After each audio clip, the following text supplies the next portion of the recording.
iyi crise iri muri Moyen-Orient. Uno munsi turavye ngene igitoro, kuko igitoro ça fait partie des fondamentaux. Turavye kiye igitoro. Uno munsi le baril igeze autour de 95-96 dollars par jour.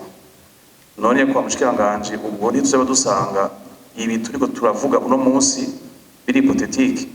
None ko tutametriza ari ikintu kitari volatile, ngo turasura yuko ibi biharuro bitazohinduka, kuko igitoro sijo twimbora twebwe, mugabe yishoke ni shoke iva hanze. None iyo shoke mwibaza yuko comment que vous comptez faire face à ce choc qui est exogène. Ikindi kibazo ni cerekeye ivy'amaproduit manufacturé. Numvise yuko nyakubahwa mukuru w'umugwi yavuze des produits traditionnels d'exportation muri secteur d'extérieur. Je nagira ngaruka sur les produits manufacturés kuko nizo produits nshasha novuga, ndetse mwumvise yuko muri contribution à l'exportation des produits d'exportation haragiyemwo ivy'amasigarete, harajamo ivy'amasabune, harajamo n'ivy'ibinyobwa. None à moyen terme ko tuko turatera amavoka, tukaba tuzi neza ibiti ko tuko turatera, tukaba tuzi neza n'ibiterwa vy'ikawa tuko turatera, kumenga ntimwagize effort yo kugira calcul tumenye la contribution à moyen terme tuzoshobora kuronka amadevize angana gute, la contribution y'ivyo angana gute. Bizana n'amazire yo gushira hamwe abantu mu transport en commun. Ivyo ni byorinda kuba ibya leta yonyene. Je donne un exemple très simple. Ndibuka nkora muri Best, twaragerageza tukaronka ibitoro mu miduga yabo dukorana, mugabo ni bayitonda nayo bose. Hari umwe yatwara insomene, yindi akatwara abandi. Ni flexibility. Mwabaje kibazo ngo twaba tuzi igituma bagwiza tunga batazanibaza ko mukizi naye. Nico nayemeje kuvuga. Mu gihe le cadre itari assaini, itari stable, où le taux de change hinduka ku mwanya ku mwanya, le taux d'inflation hinduka ku mwanya ku mwanya, aho no munsi ushobora gufata ukarondera kurapatira amafaranga yawe bikakugora. Nta numwe ashobora kuza. Nico gituma tutegeza gushinga ingufu nyinshi cyane mu gustabiliza local macroeconomique. Ama vya diaspora navyo nyene, kuko donc tusipoze yuko bava ngaha barashobora kuza, naho yorumwa amarundi arashobora kuyakoresha ibindi. Cyo kimwe n'umuntu avuga ngo ategezwa kurapatira. Ivyo biko birakugora rero mu bisata bitandukanye. Nanga karoro par exemple ivyo tuko turakorana, aho mwabonye visite ya l'ancien président Nigeria, dushaka dukore PPP mu kubaka ijya garutiere mu Rubirizi, mugabo ibarabara izuba ari PPP. No muri no budget tegezwa kubishiramo, bazokubaka garutiere mu Rubirizi, mugabo kubaka 20 km kuva ngaha kwa Muswahili kwinjira mu Rubirizi, tuvuye mu Rubirizi tukaca tumanuka gushika kuri RN5, ibarabara izuba ari PPP, aho leta ishobora gushiramo ibice 70 kwijana tuzovuga bigiye muri budget. Ivyo nibaza yuko turi muri yo sense. Ivyo mubona tuguma turondera badangote n'abandi bose muri yo sense dushaka gukorera.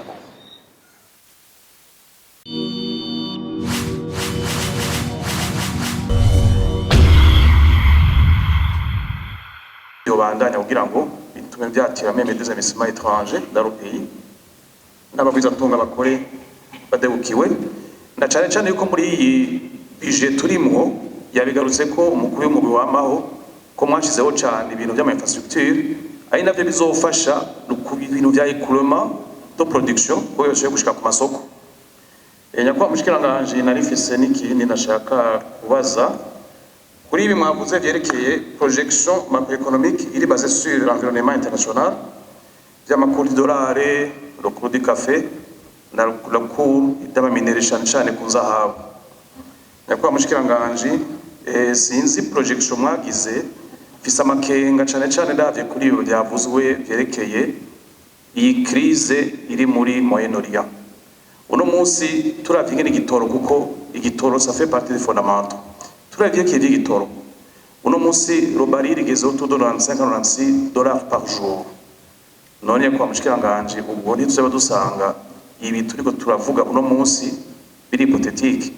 None ko tutametriza ari ikintu kitari volatile, ngo turasura yuko ibi biharuro bitazohinduka, kuko igitoro sico twimbura twebwe mugabe yishoke ni shoke iva hanze none iyo shoke mwibaza yuko kumaze que vous comptez faire face à ce choc qui est exogène.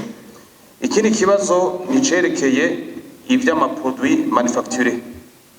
Numvise yuko nyakubahwa mukuru w'umugwi yavuze des produits traditionnels d'exportation muri secteur extérieur. Je nagira ngaruka sur les produits manufacturés kuko nizo produits nshasha novuga. Ndetse mwumvise yuko muri contribution à l'exportation des produits d'exportation haragiyemo ivy'amasigarete, harajamo ivy'amasabune, harajamo n'ivy'ibinyobwa. None à moyen terme ko tuko turatera amavoka tukaba tuzi neza ibiti ko tuko turatera tukaba tuzi neza n'ibiterwa vy'ikawa tuko turatera kumenga ntimwagize effort yo kugira calcul tumenye la contribution à moyen terme tuzoshobora kuronka amadevize angana gute, la contribution y'ivyo angana gute. Mbere ko mutaciye mushiramwo les huiles essentielles zozo zizokontiwa jusqu'à quelle hauteur.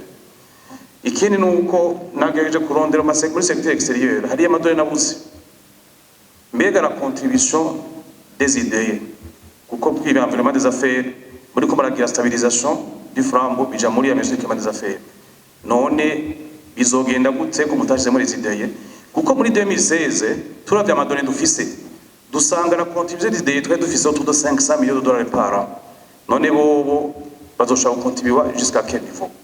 None ko mwavuze yuko ari production y'umuyaga nkuba uri kuri yongera tukaba dukeneye ko tuca dubusta les investissements tugakonta kuvi wacu nabaza abagwiza tunga bazana ibitaha yo contribution izo bingana gute muri secteur extérieur.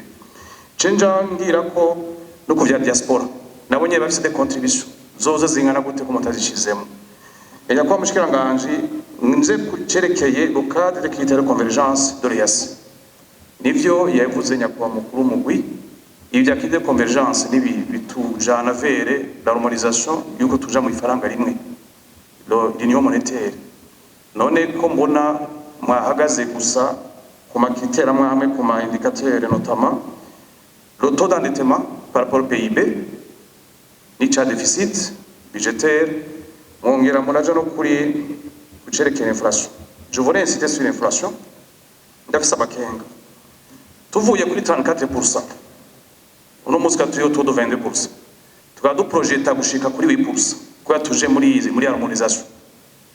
James amakenga kuri décision récente yafashwe na Banque centrale. La Banque centrale yakudesida yuko le taux directeur iva kuri 12 ikaja kuri 10%. Conséquence ni bashize kuri 10% nukuvuga yuko cha twogumantara consommation. Le crédit à l'économie yogumante. Hache augmenter les investissements. Hache augmenter la masse monétaire. None ni haba l'accroissement de la masse monétaire, ibizo bidebusha kuri augmentation des prix. Niyo inflation nayo augmente. Nivyo nabona gusa ya makenga yuko iriske ryabo ni contradiction. Rero sabanya kwa mushikiranganje muduhu muco twumve neza yuko iyo decision ya Banque centrale itazojira en contradiction nibi muri kumushaka gushikako. Mugabo sobenshime cyane kuri document shimwe cyane ngiri presentation yagenze murakoze cyane niteka. Kino kibazo cha carburant kiri persistant kiri à l'origine ya augmentation ya prix bica byumwe ko n'ibyo bintu rero tuba dufise aya ma inflation ari importée zinambara zo muri Ukraine zica ziga effet cyangwa bimwe by'abahuti usanga bazi biyaho ducisha bidandazwa biratuma prix tuga nk'urabona bari abacisha ibitoro bose hariya muri detro ya umunsi murabona ibyo biko biraba umunsi tuma le prix iduga kuko ni inflation ari importée. Honorable asanzwe atwara commission y'amaho yari yakivuze donc ivyo rero birashika ndashobora kuduza taux de croissance mugabo na inflation katuka mugabo urumva yuko utari soutenable. Rero nibaza ko ari umuco mwari mukeneye tushobora gutanga par rapport icyo kibazo. Honorable Premier Vice yavuze ikintu kijanye n'amazi qui est très important. Yanavuze neza yuko amazi ashobora kugutumura akaduka. Mwatangura reflexion n'iteka muvuga mwe twoduza amazi ukambasi. Naciye niyumvira muri Burkina Faso n'igihugu cy'umugano. niko ndarondera l'information nuko paratiri ko bakura amazi aho isagara cya kabiri kitwa Bobo Dioulasso. Si les informations officielles arizo bayakura à 800 mètres, à 800 km avuye Bobo Dioulasso agiye wakatuvugana ko ndiyumva yuko ko yasanzwe ariho plane biroroha ubwatwe dufise imisozi mugana naciye mfata Gitega Bujumbura ndavye na hamwe dufise twebwe 800 km na hamwe ko kuva ngagushika Ikobero menga ndesa 50 km.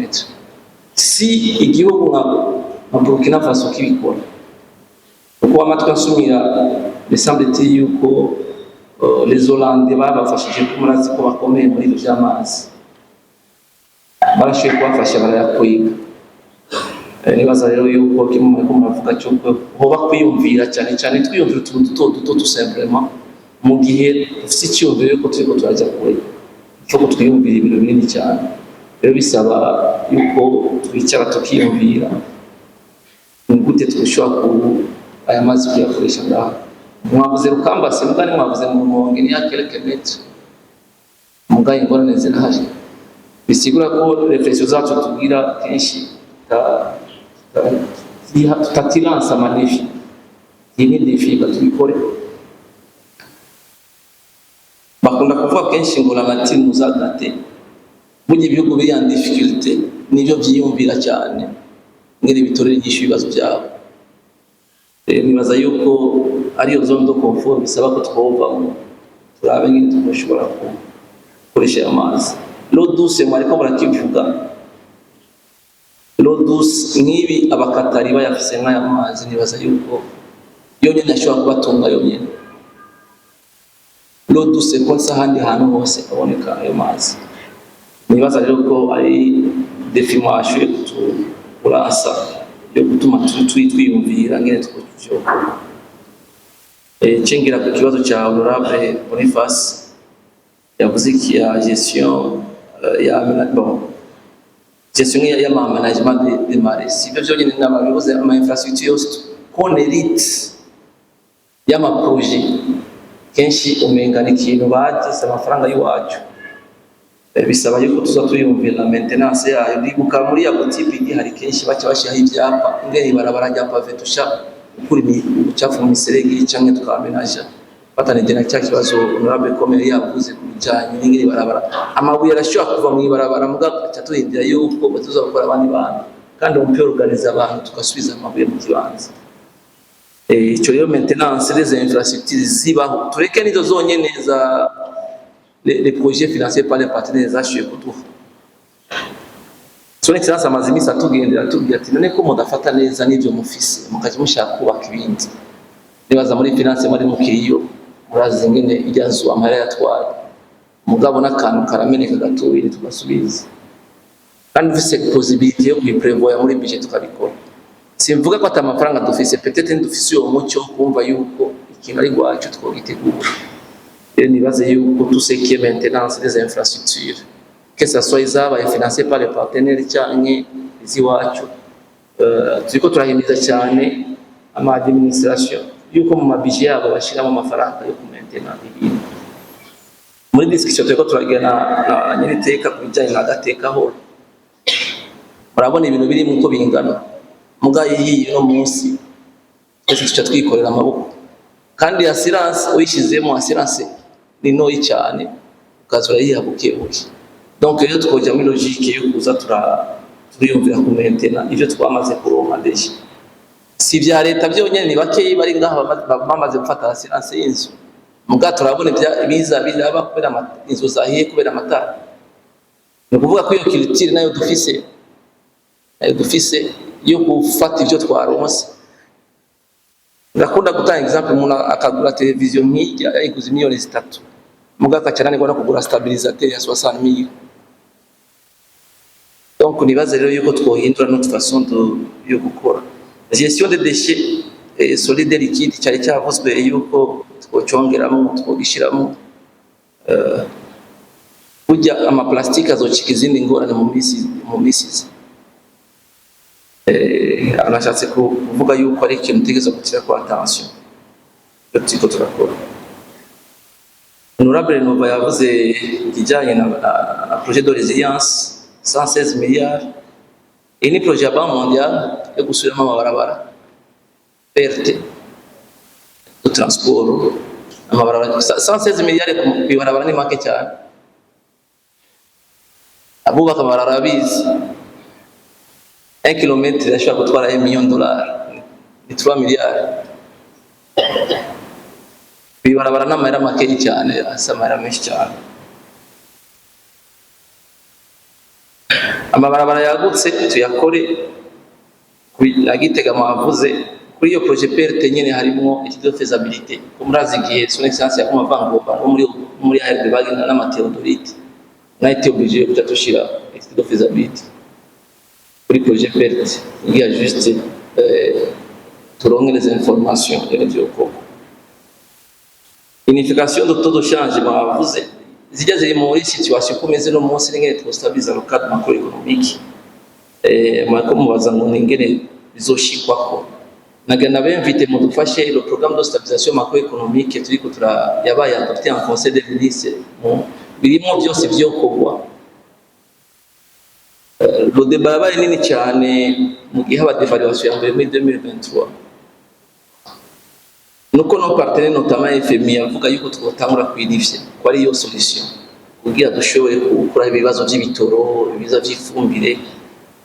Mugado notre côté twe tuvuga ati ni ibibazo bitandukanye biza taux de change ibaye différence ibaye ni conséquence ya mauvaise politique budgétaire ko twaretse abantu bagakonsoma en désordre, amasoko en désordre, ko tutatoje amafaranga muri obere muri politique fiscale kugira de finance notre budget dukoresheje amafaranga tutafasha amadeni.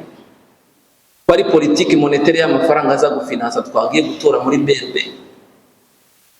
ko ari problème ya ma politique sectorielle ko dashora hanze ainsi de suite. Ibyo byose rero biri muri cyo gitabo birerekana les actions que nous sommes en train de mener kugira tugabanye iyo différentiel. Nicyo turakora inyishu icyo kibazo biri muri iyo programme de stabilisation macroéconomique sur 25-27.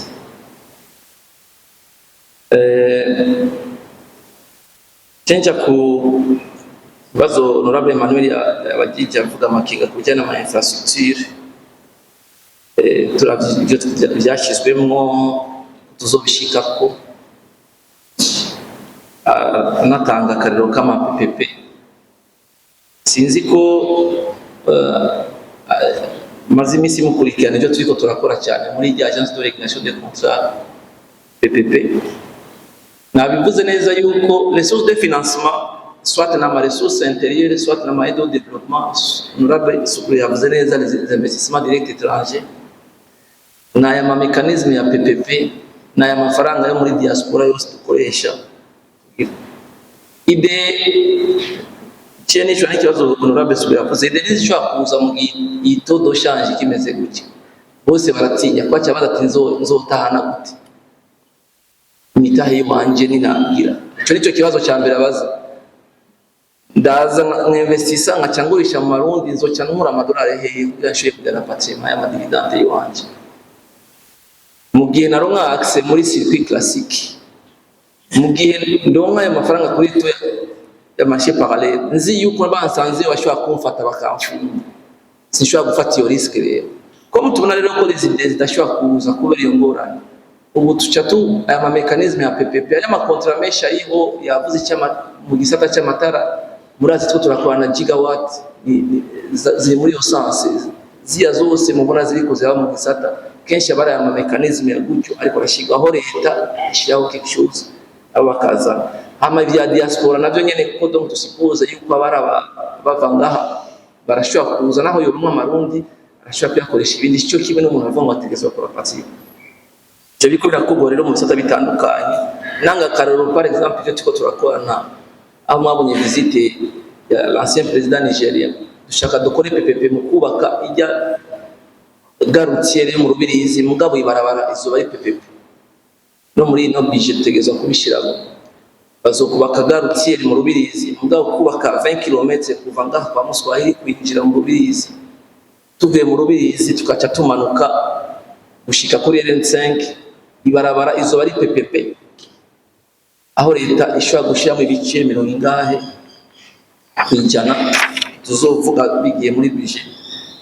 Ivyo nibaza yuko turi muri iyo sense, ivyo mubona tuguma turondera badangote n'abandi bose muri iyo sense dushaka gukorera.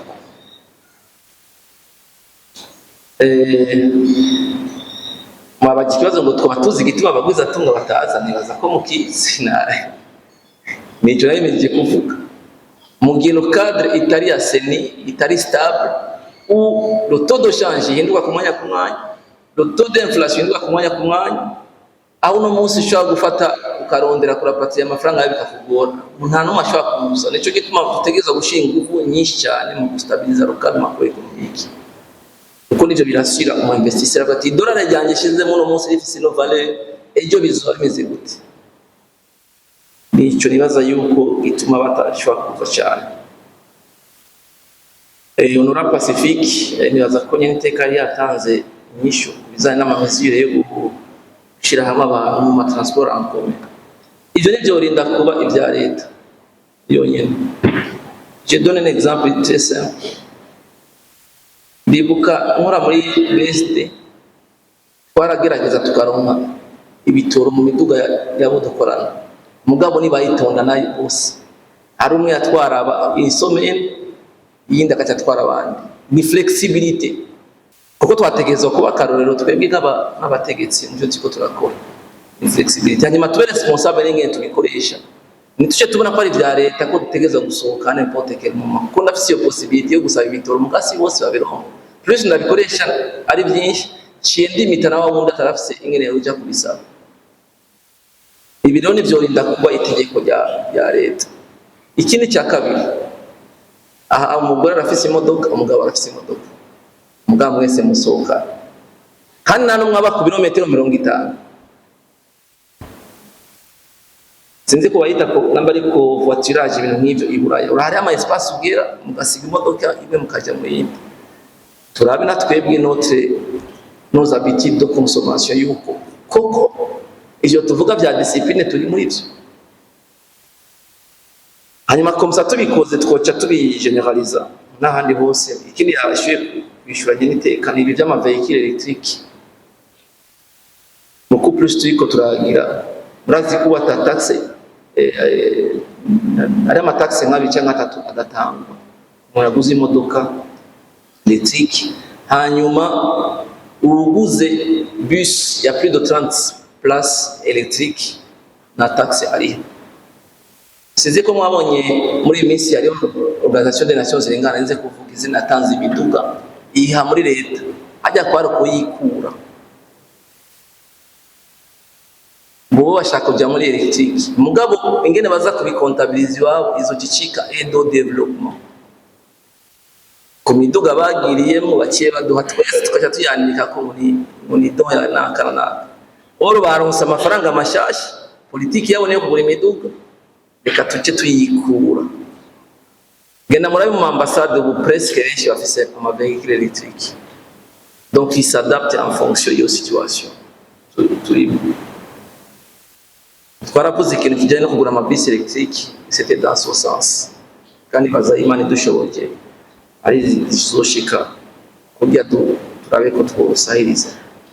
Honorable Chiza yavuze cyane 9400 milliards, arabaza ati la partenaire ça représente combien?